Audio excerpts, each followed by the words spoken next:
Nous accueillons à présent M. Alain Espinasse pour son audition. En application de l'article L121-14 du Code de l'entrée et du séjour des étrangers et du droit d'asile, le ministre de l'Intérieur et le ministre des Affaires étrangères ont proposé au président de la République de nommer M. Espinasse directeur général de l'Office français de protection des réfugiés et apatrides. En application du 5e alinéa de l'article 13 de la Constitution, nous procédons donc aujourd'hui à son audition, qui sera suivie d'un vote dans les conditions prévues par la loi organique et la loi ordinaire du 23 juillet 2010.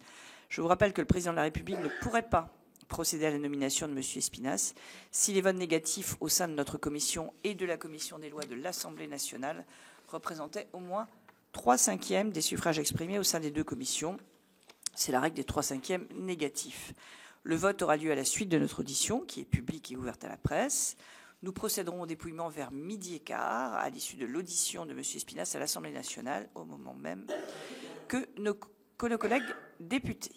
Les délégations de vote ne sont pas autorisées, conformément à l'article 3 de la loi organique du 23 juillet 2010, relative à l'application du 5e alinéa de l'article 13 de la Constitution. Monsieur Espinasse, j'ai dans une communication liminaire hors votre présence présenté aux membres de la commission des éléments de votre parcours professionnel. Après votre propos liminaire, où vous pourrez nous exposer les principales orientations que vous souhaitez donner à votre mandat de directeur général, je donnerai la parole aux membres de la commission afin qu'ils vous fassent part de leurs questions, dont je ne doute pas qu'elles seront nombreuses. Avant de vous passer la parole, je souhaiterais d'ores et déjà vous poser quelques questions moi-même.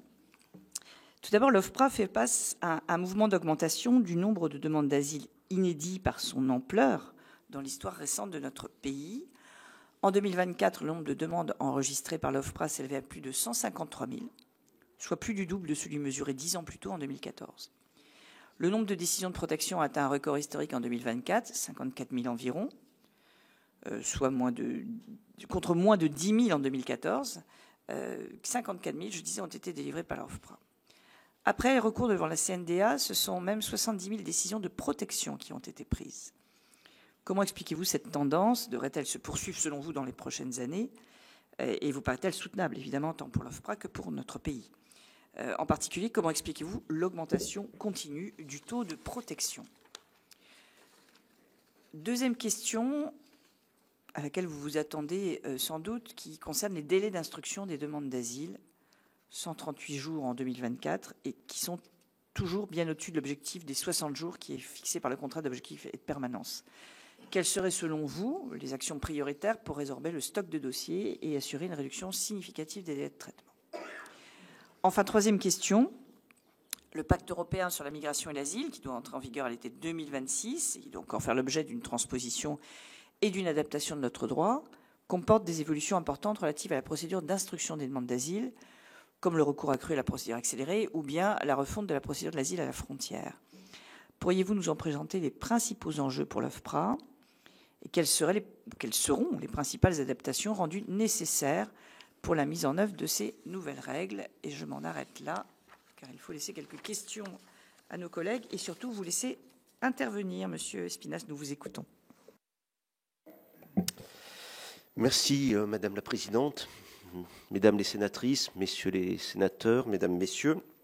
J'ai l'honneur, comme vous l'avez dit, Madame la Présidente, de me présenter devant vous ce matin en tant que candidat aux fonctions de directeur général de l'OFPRA, et ce, en application des dispositions de l'article 13 alinéa 5 de la Constitution. Je ne reviendrai pas sur mon parcours, vous l'avez rappelé, Madame la Présidente. Il me semble utile, en revanche, de vous présenter, et je pense que cela apportera de premiers éléments de réponse à vos questions, Madame la Présidente, et sinon, de toute façon, j'y reviendrai. Premièrement, ma perception des enjeux autour de la demande d'asile et les raisons de ma candidature, ainsi que mes motivations pour ce poste. Deuxièmement, ce qui, dans mon parcours, me paraît rendre ma candidature légitime et, je l'espère, intéressante. Et puis, troisièmement, ce qui me semble être les principales priorités pour le directeur général de l'OFPRA et ses équipes. Alors, ma perception autour des enjeux de l'asile et pourquoi je candidate sur ce poste. La demande d'asile m'apparaît, et je pense que ne pas être le seul en la matière, comme étant l'un des reflets, si ce n'est la traduction séculaire des tourments du monde, je dirais même de la dimension tragique de l'histoire, qui, depuis que le monde est monde, pousse des millions, des milliards de personnes à pousser des milliards de personnes sur les routes de l'exil.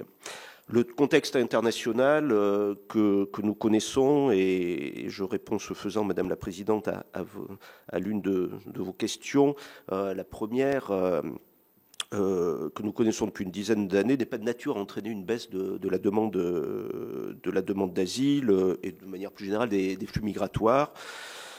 Il existe des foyers d'instabilité de plus en plus nombreux, avec une caractéristique par rapport aux années passées, c'est qu'ils durent de plus en plus longtemps, ils se rapprochent, ils se superposent. Les crises qui en découlent ont un niveau de violence exceptionnel, laquelle accroît la demande d'asile, car la fuite hors du pays apparaît alors pour beaucoup comme étant la seule alternative. Et enfin, s'y ajoute même, et je pourrais y revenir si vous le souhaitez, si ça ne rentre pas dans le champ des critères pour se voir reconnaître le statut de réfugié, s'y ajoutent les effets du réchauffement climatique et ceux que, de manière un peu générale, on appelle les réfugiés climatiques. C'est donc devenu un phénomène structurel, un phénomène de grande ampleur. Et dans ce contexte, les inquiétudes des populations occidentales, européennes pour ce qui nous concerne, ne cessent de croître quant à la capacité que nos institutions européennes et nationales ont d'assurer cette réponse, de contrôler les frontières. Et donc face à cette situation des droits de l'homme, notre conception des droits de l'homme peut en être altérée, et il est donc important pour nous de la protéger. Pour cela, il faut incarner un droit d'asile qui soit incontestable et irréprochable, celui qui est accordé aux personnes menacées dans leur pays, à toutes celles qui ont droit à l'exclusion des criminels, des tortionnaires, des terroristes, comme l'a prévu d'ailleurs dès l'origine la Convention de Genève. Dès lors, accueillir et traiter la demande d'asile est à la fois une nécessité, d'abord, face à cette situation qui s'impose à nous. Deuxièmement, un devoir, au regard des engagements internationaux qui sont les nôtres en ce domaine, et de la tradition d'asile inscrite dans la Constitution française et dans son préambule. Enfin, un défi sur le plan organisationnel pour continuer à rendre dans les délais des décisions individuelles dans un contexte qui est celui que vous décriviez, Madame la Présidente, un contexte de massification de la demande. Ces enjeux reflètent ce qu'est le sens même de l'action publique, me semble-t-il, rigueur dans le respect des textes, exigence dans le rendu du service, sans sacrifier la dimension humaine qui est essentielle à mes yeux, que cette dimension humaine, d'ailleurs, soit celle des demandeurs d'asile ou celle des agents de l'OFPRA. J'aurai l'occasion d'y revenir dans leur travail au quotidien. Face à cela, quelles sont les motivations qui m'ont poussé à candidater au poste du directeur général de l'OFPRA ? Eh bien, si je me présente aujourd'hui, c'est parce que la mission de directeur général de l'OFPRA revêt pour moi, j'ai cherché les bons termes pour les qualifier, quatre intérêts majeurs. D'abord, la mission fait sens. La mission de l'asile fait sens. Je dirais même qu'elle a un côté assez limpide et évident par rapport à la complexité que peuvent parfois revêtir les missions et enjeux d'un poste, par exemple, de directeur d'administration centrale, comme j'ai pu en occuper. Ensuite, il s'agit de mettre en œuvre et de préserver un droit fondamental, le droit d'asile, qui est un pilier des droits fondamentaux, un pilier des droits de l'homme depuis la Révolution et, je le disais, un pilier constitutionnel également. Pour ce faire, l'OFPRA dispose d'une indépendance fonctionnelle dans les décisions qu'elle rend et la loi ne souffre d'aucune ambiguïté en la matière et le directeur général est garant de cette indépendance. Par ailleurs, il s'agit de diriger un établissement public sous tutelle, comme il est de règle pour un établissement public, au cas d'espèce ici la tutelle du ministère de l'Intérieur. Établissement public qui est doté d'une autonomie de gestion et où on dispose même plus que dans une administration de presque tous les leviers de son action, de l'agilité d'une structure qui reste à taille humaine et où on peut voir les résultats de ses décisions. Enfin, c'est un critère pour moi important dans ma candidature, c'est une maison avec une identité très marquée, tenant à sa mission, tenant à son histoire, à ceux qui y travaillent, qui ont travaillé, un établissement qui est reconnu être un établissement d'experts, passionnés par leur mission, guidés par la qualité et l'impartialité des décisions, marqués par l'expertise des officiers de protection, le savoir-faire très spécialisé également du service chargé de l'état civil. C'est un établissement moderne et performant, j'y reviendrai, qui s'est tiré profit des évolutions techniques pour faire face à la croissance de la demande d'asile.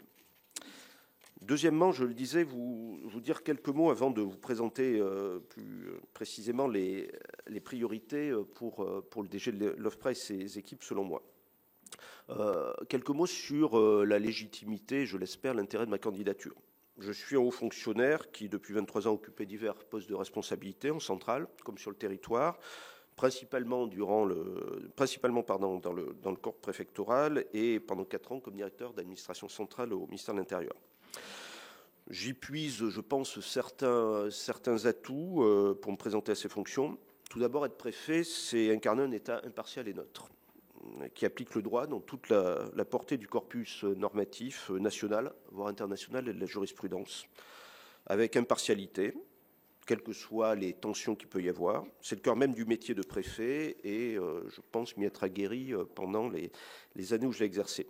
Deuxièmement, être préfet, au terme de l'article 72 de la Constitution, c'est représenter les positions de l'ensemble du gouvernement et donc de s'efforcer au quotidien de réaliser pragmatiquement une forme de synthèse entre les différentes instructions qui arrivent. Enfin, comme directeur de centrale, et je pense que ça peut aussi asseoir ma candidature, en tout cas sa légitimité, son intérêt à la DG de l'OFPRA, j'ai eu à conduire des réformes complexes, que ce soit sur les process d'organisation des élections quand j'étais à la DEMAT, que ce soit dans la mise en œuvre du plan préfecture nouvelle génération, de la réorganisation de l'administration territoriale de l'État, mais aussi de l'exercice d'une tutelle, vue de l'autre côté. J'exerçais dans ces fonctions la tutelle de l'Agence nationale des titres sécurisés, dont je signale d'ailleurs qu'il y a beaucoup de sujets qui sont proches de ceux que l'on rencontre dans la gestion de l'état civil des bénéficiaires de la protection internationale.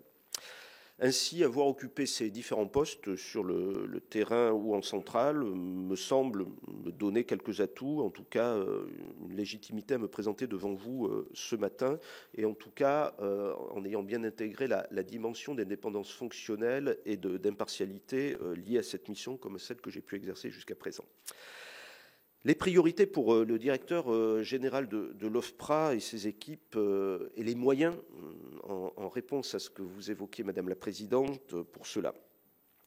Face à l'accroissement de la demande d'asile qui est incontestable, vous avez rappelé les chiffres, Madame la Présidente, je ne le ferai pas, il s'agit donc pour le directeur général de l'OFPRA et l'ensemble de ses équipes d'absorber ce flux de demande, de le traiter, puisque ce qui est attendu de l'OFPRA, c'est que l'OFPRA instruise des demandes d'asile et rende des décisions.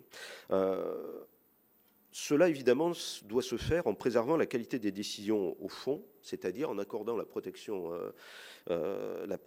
à ceux qui y ont droit, mais aussi en continuant d'intégrer la dimension d'ordre public qui est attachée à l'instruction, dimension qui a d'ailleurs été intégrée, je le souligne, par le directeur général sortant, par son prédécesseur, et je pourrais y revenir si vous le souhaitez. Deuxièmement, en réduisant les délais de traitement, lesquels dépendent fondamentalement de deux choses. Le nombre de décisions prises pour lesquelles l'OFPRA dispose des leviers d'action et le nombre de demandes déposées tributaires des arrivées des demandeurs d'asile pour laquelle l'OFPRA, au cas d'espèce, n'a pas les leviers. La réduction des délais de traitement elle participera nécessairement de la maîtrise de l'évolution du stock et de l'objectif qui est d'entamer sa réduction. Vous évoquiez, Madame la Présidente, le nombre de demandes enregistrées, de décisions rendues. Je citerai en contrepoint des 153 000 demandes qui ont été enregistrées en 2024, les 142 000 décisions qui ont été rendues. Donc on voit bien un delta de 11 000 et on voit que ce stock, depuis 2022, alors qu'il avait atteint un point bas, je crois, à 42 000 demandes en stock, la demande en stock étant la demande qui soit n'a pas encore été instruite, soit n'a pas encore conduit à une décision. Eh bien, ce stock est à 42 000, a été 22 et passé à fin 2024 à 77 000. Donc on voit bien qu'on a une progression et que si on n'agit pas sur les délais et avec l'effet que ça aura sur le nombre de décisions, on va voir ce stock continuer de croître. Sur quels moyens l'OFPRA peut-il s'appuyer pour cela ? Déjà, et en préambule, je voudrais souligner que de ce que j'en connais, de ce que j'en ai lu, l'OFPRA est déjà un organisme très performant. J'en veux pour preuve que du côté des moyens qui ont été mis, les effectifs de l'OFPRA ont été doublés en 10 ans. Et incontestablement, ça a eu un effet, puisqu'on constate entre 2021 et 2024 une quasi-réduction par 2 du délai de traitement et de la prise de décision. L'amélioration des process et la dématérialisation des échanges ont également joué un rôle essentiel en supprimant une masse papier et finalement en adaptant aussi un outil de traitement à un public, les demandeurs d'asile, qui fonctionnent beaucoup plus facilement avec un smartphone qu'avec du papier à imprimer, à reproduire, etc. Et là, incontestablement, les équipes de l'OFPRA ont fait des choses remarquables. Je n'ignore pas les débats qui sont noués en interne aussi autour de la fixation d'objectifs par agent. J'ai compris que ce débat aujourd'hui s'apaisait. Je sais que le contrat d'objectif n'est pas encore signé et en voie de finalisation, et qu'aujourd'hui le choix semble être de raisonner en termes d'objectifs non plus à l'échelle de chaque agent, mais à celui de l'établissement, à charge pour lui, en vertu d'ailleurs de l'autonomie de gestion que je rappelais, de décider des voies et moyens les plus adéquats pour y parvenir. Je suis pour ma part convaincu que c'est un projet collectif fondé sur une réflexion fine, partagée, qui permettra, partagée d'ailleurs tant en interne qu'avec la tutelle, qui permettra à l'établissement d'atteindre le volume d'activité fixé par le gouvernement dans le contrat d'objectif, et je le dirais, de répondre aussi à la demande et aux attentes des demandeurs d'asile. Quand on fait une demande, on attend d'avoir une réponse, et c'est bien normal. Nous savons tous, et je pense que les agents de l'OFPRA le savent aussi, que toute organisation peut ajuster des paramètres pour ne pas disperser ses ressources. Je suis certain, en première réponse, Madame la Présidente, à votre question sur les solutions, que si on demandait à des agents de l'OFPRA de nous dire quelles évolutions ils proposeraient pour que davantage de décisions soient prises, et ce, en préservant la qualité et la sérénité du travail, ils auraient bien des propositions à faire. Et c'est ce travail fin, attentif, de management que j'ambitionnerai de faire dès lors que je serai nommé. Je n'arrive pas avec des solutions toutes faites. Je pense que, je l'ai dit, c'est une maison qui a de l'expérience, c'est une maison qui a montré aussi sa capacité d'évolution. J'ai quelques idées, évidemment, et je pense qu'il serait utile de pouvoir les confronter à la fois aux équipes d'encadrement et aux agents, et notamment, je pense, aux officiers de protection, mais pas seulement. La solution passera aussi par une fluidité accrue de la chaîne décisionnelle. À ce titre, la territorialisation de l'accueil devra y contribuer. C'est le sens de la réforme qui a été voulue par le législateur dans la loi de janvier 2024, avec la création de France Asile. Le premier site a été ouvert à Cergy avant-hier. Et je pense que, évidemment, si je devais être nommé, il m'appartiendra de conduire cette réforme. Je pense qu'elle conduira à mieux intégrer l'OFPRA dans la chaîne décisionnelle, et je le précise, chacun restant dans ses compétences. Les préfectures feront ce que les préfectures ont à faire, l'OFI fera ce que l'OFI a à faire, et l'OFPRA, évidemment, conservera intégralement sa compétence. Évidemment, tout ceci et les solutions que je dessine, ça ne pourra se faire que si on a un dialogue social soutenu. Pour moi, c'est la condition sine qua non pour atteindre les autres objectifs.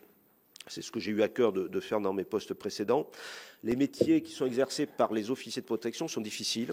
Ils nécessitent d'entendre des récits parfois terribles, de prendre des décisions très lourdes aux conséquences qui sont majeures. Ce n'est pas du tout la même chose, évidemment, qu'on dise oui ou qu'on dise non à une demande de protection internationale. La sérénité du collectif de travail est donc pour moi essentielle. C'est à l'équipe de direction et au DG, à titre premier, d'y veiller.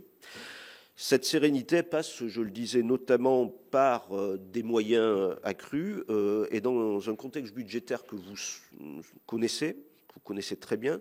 Je veux souligner quand même la prise en compte par la tutelle de cet enjeu, puisque ce sont 29 ETP supplémentaires qui ont été créés. On est à 1065 en plafond d'emploi aujourd'hui, si je ne m'abuse. Cela passe aussi, je l'ai dit, dans les solutions que je m'efforçais de dessiner, cela passe aussi par la poursuite du développement des outils informatiques pour gagner du temps, pour faire gagner du temps aux demandeurs d'asile aussi, bien sûr, surtout, pour simplifier, pour sécuriser les process d'instruction. Cela passe aussi, enfin, par le renforcement de l'attractivité des carrières au sein de l'OFPRA et par la fidélisation des agents. On voit qu'on a des agents qui sont là depuis longtemps, très expérimentés, qui restent. Et puis on a des agents, notamment le profil des officiers de protection, plus jeunes, qui tournent plus. Et je pense qu'il faut pouvoir offrir à tous des parcours pour ceux qui veulent rester à l'OFPRA, leur permettre de voir comment ils peuvent progresser. Et ça, c'est le rôle également du directeur général et de son équipe. En résumé, pour conclure, Madame la Présidente, Mesdames les sénatrices, Messieurs les sénateurs, mes priorités pour l'Office, c'est rechercher la réduction des délais et l'augmentation du nombre de décisions prises, préserver la qualité du travail et des décisions prises, car c'est une condition de crédibilité du droit d'asile, laquelle condition de crédibilité est une condition de sa préservation. Troisièmement, l'efficacité des process de travail, par un dialogue social qui soit soutenu, vous l'avez compris, qui permettront aux agents de se concentrer sur leur cœur de métier et de gagner du temps, de l'énergie, donc de l'efficacité à chaque étape. Enfin, le bien-être des agents, car c'est normal, je l'ai dit, c'est la condition de la réussite des autres objectifs. Voilà les éléments, Madame la Présidente, que je souhaitais porter à votre connaissance, et je suis évidemment à votre disposition pour répondre aux questions. Peut-être, et je me rends compte que je n'ai pas répondu à votre question sur le pacte asile-immigration. Enfin, j'y ai partiellement répondu seulement. La question de l'asile à la frontière, évidemment, est un enjeu pour l'OFPRA. Il faudra voir comment s'organiser pour répondre à cela. On le fait déjà pour le compte du ministère de l'Intérieur. Je précise tout de suite que l'enjeu, il est organisationnel, mais en volume, le nombre de personnes concernées l'an dernier par une décision rendue à la frontière, c'était 1500. 1500 sur les 150 000 demandes qu'on a eues, on est à 1%. C'est important, 1500, mais on n'est pas, et je tiens à le préciser, je ne le perçois pas comme étant un volume qui va complètement désorganiser les équipes, mais c'est un enjeu sur lequel les équipes, je le sais, travaillent déjà. Voilà, Madame la Présidente. Merci, Monsieur Espinas. Je vais passer la parole. Alors, pour des séries de questions, je vais prendre des questions par 3, si vous voulez bien, et vous y répondrez ensuite. Et je vais passer d'abord la parole à Madame Belliroux, ensuite à Madame Mercier et après à Monsieur Reichart. Madame Belliroux. Merci Madame la Présidente. En fait, ça tombe bien que je commence, puisqu'en fait, je rebondis, mais vous avez en partie répondu, Monsieur le Préfet, à ma question. Ça concernait en fait le pacte européen, en effet, sur l'immigration et l'asile, qui prévoit l'élargissement et la systématisation de la procédure d'asile à la frontière. Et donc, ça exige maintenant un examen de fond de la part de l'OFPRA, et dans des délais de 12 semaines, c'est relativement court. Et donc, je voulais savoir, même si aujourd'hui vous n'êtes pas en poste à ce jour, comment vous voyez cette évolution? Alors vous avez en fait en partie répondu sur ce sujet, mais je vous remercie. Merci. Madame Marie Mercier. Merci Madame la Présidente. Monsieur le Préfet, je m'exprime ici en tant que vice-présidente du groupe d'amitié France-Ukraine, où nous portons une écoute bienveillante aux femmes de soldats, aux jeunes veuves, et nous avons remarqué que beaucoup de ressortissants ukrainiens alimentent finalement le flux, si je puis dire, de l'OFPRA avec les demandes d'asile. On a essayé ici avec la PPL de Nadia Sologub de travailler sur la protection temporaire. Est-ce que vous pensez que cette redirection vers l'asile est adaptée? Merci Madame Mercier. Monsieur André Reichart. Merci Madame la Présidente. Monsieur Espinas, comme vous le savez, bien sûr, les décisions de refus d'asile font l'objet d'une obligation de quitter le territoire français, dont la très très grande majorité ne sont pas exécutées. Ces gens font travailler naturellement l'OFPRA, puis la CNDA, et, si vous me le permettez, sans aucune efficacité notable, je vais le dire comme ça. Est-ce que c'est pas de nature, ça, monsieur le futur directeur de l'OFPRA, de poser un problème en termes de motivation des agents à tout le moins, et de votre propre motivation à vous, lorsque vous intégrez une maison dont vous savez que par définition, c'est malheureusement le cas à l'heure actuelle, les décisions ne seront jamais accomplies, et que finalement c'est un mythe de Sisyphe, c'est un travail sans cesse renouvelé pour finalement peu de résultats. Je vous remercie. Monsieur Espinasse, je vous laisse répondre à cette première série de questions. Merci. En réponse à la sénatrice Bellureau, j'y ai répondu. Vous avez eu la gentillesse de le signaler. Oui, il va falloir regarder. Je ne perçois pas encore finalement ce que les dispositions de la loi de janvier 24 font bouger par rapport au dispositif actuel. Mais encore une fois, le volume et de ce que j'en perçois n'est pas de nature à tout déstabiliser. Madame la sénatrice Mercier, sur le sujet Ukraine. La France est dans une situation qui n'est pas connue par les autres pays européens, et je pense que vous avez eu longuement l'occasion d'en débattre dans le cadre de la PPL. Quelque part, que la PPL s'est sans doute en partie nourrie de ce constat. La France, depuis l'an dernier, connaît une augmentation très très notable du nombre de demandes d'asile émanant de ressortissants ukrainiens, à tel point que depuis le début de l'année, les Ukrainiens sont devenus la première nationalité à demander l'asile en France, ce qui est, je dirais, quasiment contre-intuitif par rapport à ce que l'on a pu connaître en 2022 dans les mois, les semaines et les mois qui ont suivi l'invasion de l'Ukraine par la Russie. Je me rappelle, j'étais préfet en Haute-Savoie à l'époque, et dans les premières familles qu'on accueillait, je leur posais la question. C'est un côté peut-être un peu paradoxal. On disait, vous savez que vous pouvez demander, vous avez le droit de demander la protection temporaire, n'exclut pas la possibilité de demander l'asile. Et j'avais en face de moi de gens, je me rappelle très bien, me disant, mais vous n'y pensez pas. Vous n'y pensez pas, on ne peut pas l'envisager. Envisager cela, ça voudrait dire que nous envisageons un exil durable, ce qui est juste inadmissible et inacceptable en notre fond intérieur. Les choses changent, incontestablement. Avec là aussi, je tâtonne, et vous êtes sorti du tâtonnement puisque vous avez fait cette PPL en disant, est-ce que finalement on n'est pas dans un système où la protection temporaire finalement offre moins d'avantages à cette population, et je dis avantages au sens légitime du terme, et il faut donc les orienter, et ils partent donc vers la demande d'asile. Je pense qu'il faut le mesurer. C'est quelque chose que j'essaierai de voir avec les équipes et de comprendre et d'analyser avec les équipes, avec l'ensemble des équipes, d'ailleurs au-delà de l'OFPRA, équipe du ministère de l'Intérieur, etc., et puis les associations qui travaillent avec ces populations. Je pense que voilà, il faut bien qu'ils en tête aussi, ceux qui demandent cela, que le statut de réfugié finalement les gênera aussi dans leur retour en Ukraine. Donc on a sans doute une période très compliquée actuellement dans le cadre des négociations qui ne se nouent pas, difficile à dire au niveau international sur le sort de l'Ukraine, mais en tout cas on aura sans doute à regarder ça de manière très fine pour finalement qu'il n'y ait pas une sorte de repli sur le statut de réfugié ou la protection internationale, parce qu'on voit très concrètement, et cela me permet aussi de répondre à une remarque que vous aviez faite, Madame la Présidente, sur le taux de protection. C'est une incidence immédiate sur le taux de protection, puisque si on regarde les chiffres, le taux de protection qui est accordé aujourd'hui aux ressortissants ukrainiens tangente les 80%, on est entre 85 et 90%. Et je dirais, alors taux de protection, je n'ai pas en tête si c'est réfugié ou protection subsidiaire, mais en tout cas, le taux est très élevé. Donc ça a une incidence directe sur le taux de protection. Dernière question qui était soulevée, monsieur le sénateur, sur la question des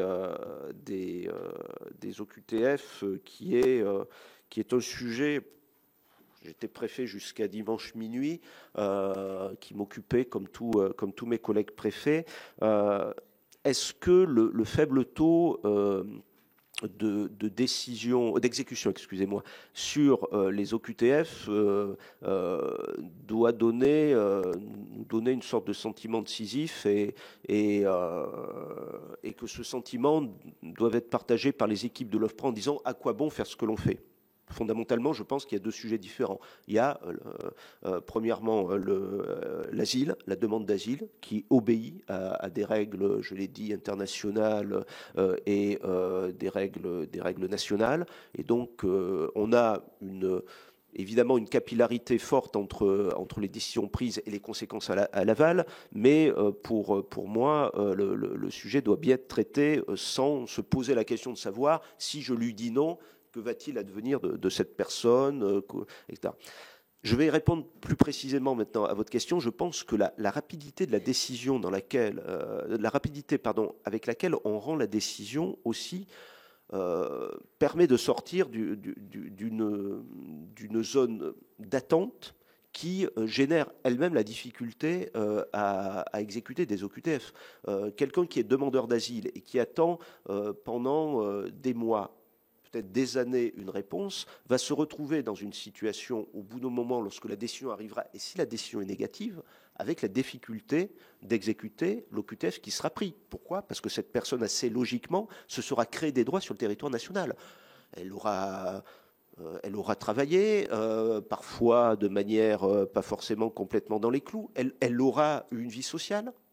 Elle se sera éventuellement mariée, elle aura eu des enfants, et là on se retrouvera, et les préfets, je l'ai été, se retrouvent confrontés à une situation qui est assez déchirante, qui est de dire, on a quelqu'un qu'il va falloir éloigner, or en même temps, on a les preuves qui s'est intégrées, donc on va le régulariser, et en même temps on n'est pas satisfait, on ne peut pas être satisfait en disant, mais si on est face à cette situation, c'est parce qu'au lieu de dire dès le départ à cette personne, non monsieur, vous ne remplissez pas les conditions fixées par les textes pour bénéficier de la protection internationale, la réponse est négative et nous prenons à votre encontre nos QTF et nous pouvons l'exécuter avant que vous créiez ces droits et que la France devienne quelque part votre deuxième pays.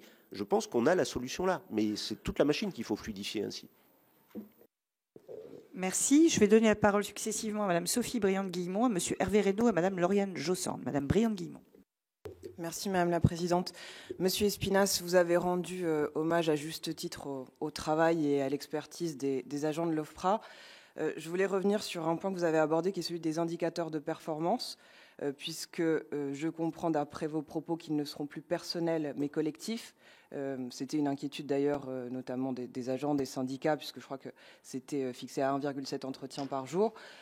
Concrètement, comment ça se passe, ce transfert à des indicateurs collectifs, puisque j'imagine que certains feront plus d'entretiens, d'autres moins. Concrètement, comment ça va fonctionner ? Monsieur Hervé Reynaud. Oui, dans la même veine, vous avez fait référence aux conditions de travail des agents de l'OFPRA. Et l'OFPRA a connu au printemps 2024 une série de grèves de la part des agents de protection.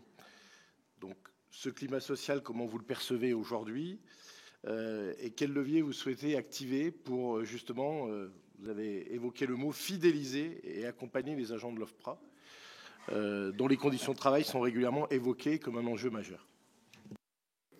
Merci. Madame Lauriane Jossand. Monsieur le Préfet, une question sur les réfugiés et leur situation, puisque le CESEDA permet de refuser ou de mettre fin au statut de réfugié dès lors que l'on identifie une menace grave pour la sûreté de l'État ou en cas de condamnation pour un crime ou délit d'une particulière gravité. Est-ce que, pour vous, l'examen des dossiers prend suffisamment en compte les considérations d'ordre public qui peuvent conduire à rejeter une demande de protection? Et de quels éléments l'OFPRA dispose-t-il pour apprécier si ces conditions sont réunies? Merci. Merci. Monsieur Espinas. Alors, par rapport à la question des indicateurs, Madame la sénatrice, des échanges que j'ai pu avoir, et j'anticipe sur la question relative aux conditions de travail et au mouvement de grève qu'il y avait eu, je crois, au printemps de l'an dernier, les deux étant liés de ce que j'en ai compris, le sujet, encore une fois, a été a tourné autour d'un objectif de dossier par agent par jour. Ça a considérablement tendu les choses. De ce que j'ai compris des échanges qu'il y avait avec la tutelle, aujourd'hui, pour en avoir échangé avec le DG sortant, on s'acheminerait plutôt vers un objectif au niveau de la structure. Ensuite, pour répondre à votre question, pour essayer, je n'ai pas encore mis le nez, ça ne vous étonnera pas, dans les rouages de la machine, hein. Mais la question, c'est comment est-ce qu'on pourra agir pour augmenter le nombre de décisions, finalement, sans se focaliser sur tel officier a rendu combien de décisions. Je pense que la solution, elle passera par, je l'ai dit, par divers leviers. Je pense qu'on peut gagner du temps sur un certain nombre peut-être de process. Comme je le disais, c'est à voir. On a réussi à dématérialiser énormément de choses. Est-ce qu'il y a encore des possibilités de fonctionner là-dessus? On a créé des emplois aussi, en créant les 29 emplois. Je suis incapable de vous dire si les 29 emplois ont été affectés en intégralité à la mission d'officier de protection. Mais je crois que les officiers de protection, aujourd'hui, doivent être à 450, allez, entre 450 et 500. Je n'ai pas le chiffre précis en tête. On voit bien que c'est cet effectif-là qui produit la décision. Est-il suffisant? Peut-on l'augmenter? De combien? Peut-on réaffecter des postes en interne? C'est toutes ces pistes-là qu'il faudra travailler. En tout cas, je pense que pour moi, si je devais être nommé directeur général, il y a un objectif qui est fixé par la tutelle. On a, sinon atteindre, en tout cas s'efforcer d'atteindre progressivement cet objectif. Et on le doit d'autant plus qu'on a une demande qui augmente. On a, avec toutes les conséquences d'une non-décision des demandeurs d'asile qui attendent une réponse. Donc on doit rendre de la décision. Il faudra que l'on voit comment on peut en bougeant les curseurs au sein du service qui produit les décisions, améliorer cela, encore une fois, sans se focaliser, sans doute, puisque ça a été un motif de crispation sur le résultat par agent. Sur la question de comment fidéliser les personnels, des choses ont été faites déjà, notamment je crois qu'il y a eu un alignement en termes de primes entre les titulaires et les contractuels. Je pense qu'il ne faut pas non plus sous-estimer toutes les marges de manœuvre qu'il y a peut-être encore en matière de formation. Je l'ai dit, c'est un métier dur. C'est un métier dur. J'anticipe sur la dernière question, sur les questions d'ordre public. C'est un métier dur humainement, psychologiquement, et c'est un métier où en plus on demande aux agents d'intégrer des nouvelles choses. Des nouvelles choses, de nouveaux risques. Et donc, il y a besoin d'être formé là-dessus. Et je pense que la fidélisation... si je regarde un peu le profil des officiers de protection, ils sont jeunes, ils ont souvent des masters Sciences Po, ils sont bien formés. Le but, c'est qu'une fois que ces gens-là sont formés, qu'on puisse les garder en leur proposant des progressions à l'intérieur de la maison. Le métier n'est pas unique, je disais, 450 officiers de protection, donc 1065 agents. On voit qu'ailleurs, il y a des activités d'état civil, on n'en a pas parlé, mais l'état civil est un sujet important pour moi aussi dans le cadre des missions. Donc je pense que toute cette fidélisation, elle peut se faire aussi en formant les gens. Moi, je l'ai fait dans mes fonctions antérieures, comme DAC ou comme préfet, en incitant les gens aussi à passer des concours de la fonction publique. La fonction publique reste quelque chose qui est formidable. Je ne serais pas devant vous ce matin si je pensais différemment. Quelque chose de formidable qui permet aux gens de s'élever, qui permet aux gens de rendre un service, je le pense, digne et exemplaire. C'est dur, c'est difficile, on a des doutes, mais je pense que c'est notre rôle aussi d'inciter les gens à s'engager et à rester au service de l'État. Sur la question de la prise en compte des menaces, Madame la sénatrice, je le disais, ça a été intégré par le prédécesseur du directeur général sortant, lequel directeur général sortant l'a accru dans la prise en compte. J'inscrirai, mais pas dans les leurs. je pense qu'il n'y a rien de plus terrible pour l'OFPRA, pour l'institution qui accorde la protection internationale, quelques années après, de se dire on a donné le statut de réfugié à un criminel de guerre. On a donné la protection internationale, la protection subsidiaire à un terroriste. On est passé à côté de quelque chose, à côté de quoi on n'aurait jamais dû passer. Ça renforce ce que je disais sur le poids psychologique qui pèse sur les agents qui font ce travail. Ça doit être terrible pour l'officier de protection qui a donné le coup de tampon sur le dossier, de se dire qu'il est passé à côté de quelque chose. Donc il est indispensable que ceci soit pris en compte. C'est pris en compte. Là-dessus, je serai extrêmement vigilant. C'est un devoir que l'on doit à nos concitoyens. Avant, l'officier de protection, finalement, il n'avait qu'une question à se poser. Est-ce que la personne qui est en face de moi, est-ce qu'un risque pèse sur elle? Risque qui doit me conduire à lui accorder la protection internationale. Aujourd'hui, elle a depuis 2015, et les vagues d'attentats, elle a depuis 2015 une deuxième question à se poser. Est-ce que la personne qui est en face de moi peut faire courir un risque à la société française ? Et ça, c'est effectivement assez vertigineux en cela que ça change totalement la perspective. Donc là-dessus, vous me disiez, vous me demandiez, Madame la sénatrice, quels outils est-ce que l'on a ? Je crois que le législateur a souhaité, je me doute si c'est législateur ou réglementaire, vous m'en excuserez, mais a souhaité renforcer, je pense que c'est législateur comme on touche à du judiciaire, il était prévu de renforcer les liens aussi entre ce que une autorité judiciaire pourra avoir à connaître concernant un demandeur d'asile et le service instructeur. De même avec les services de renseignement, je sais qu'il y a un travail très poussé qui est fait avec les services de renseignement également. C'est tout ceci, quand je vous disais que je serais très vigilant, c'est sur tout ceci que je me pencherai évidemment. Merci. Merci. Dernière question, si personne d'autre ne veut s'inscrire, c'est Monsieur Marguerite. Merci Madame la Présidente.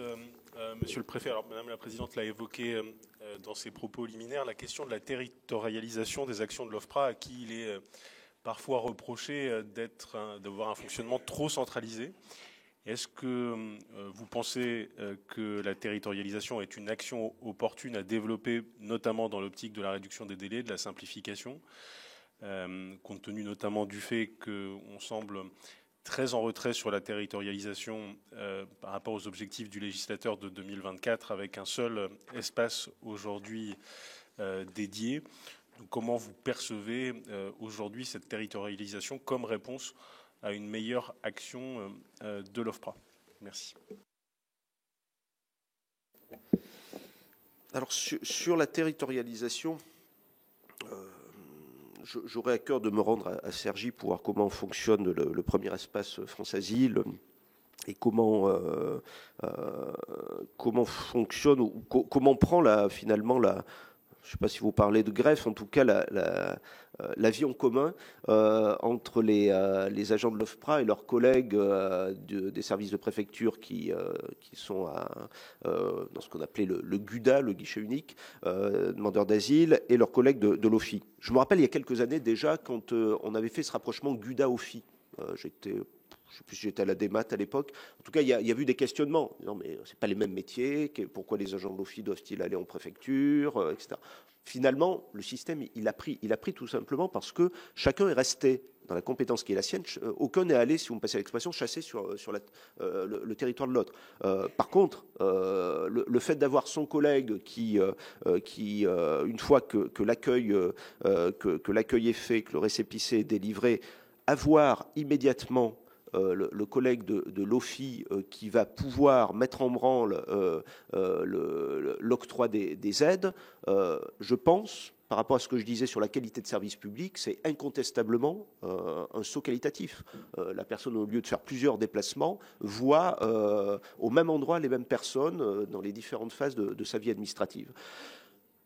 Mettre la personne de l'OFPRA là, encore une fois, il ne va pas s'agir de faire à l'espace France Asile une sorte d'instruction au fond. L'instruction au fond, elle continuera à se faire évidemment dans les locaux de l'OFPRA. Par contre, on gagnera sans doute de précieux jours, voire précieuses semaines, qui pèsent plus sur le demandeur d'asile d'ailleurs que sur les services de l'OFPRA, les 21 jours. Du coup, on évitera de l'envoi éventuellement des échanges, et je pense qu'il y aura un gain incontestable en la matière. Donc vous l'avez compris, j'en suis plutôt convaincu. J'en suis aussi plutôt convaincu parce que je pense que vous avez noté que j'ai fait l'essentiel de ma carrière sur le territoire. Je pense qu'on s'enrichit toujours à aller au-devant des usagers plutôt que de faire venir les usagers chez nous.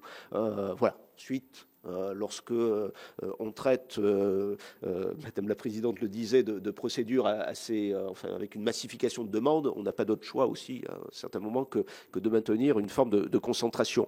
Il va falloir regarder comment cela fonctionne. Il est clair, j'ai eu l'occasion d'en échanger avec le ministère de l'Intérieur, que le bilan sera tiré de l'expérimentation faite à Cergy avant d'envisager l'extension. Je crois que c'est Metz et Toulouse qui sont les autres sites qui ont pu être évoqués. J'ai bien senti qu'il y a la volonté, je reprends le terme, même si vous l'avez compris qu'il n'est pas parfait dans mon esprit, de greffe. Il y a vraiment la volonté tant de l'établissement que de la tutelle de s'assurer que ce qui se passe depuis lundi à Cergy fonctionne bien avant de l'élargir. Ça peut apparaître comme en retrait par rapport à ce que voulait le législateur en janvier 2024. Je dirais, si on doit perdre quelques mois pour faire en sorte que ça fonctionne mieux, acceptons de prendre ces quelques mois supplémentaires. Merci, Monsieur Espinasse. Écoutez, je crois que le lot de questions a été épuisé. Il nous reste donc à vous remercier et à vous laisser partir à l'Assemblée nationale.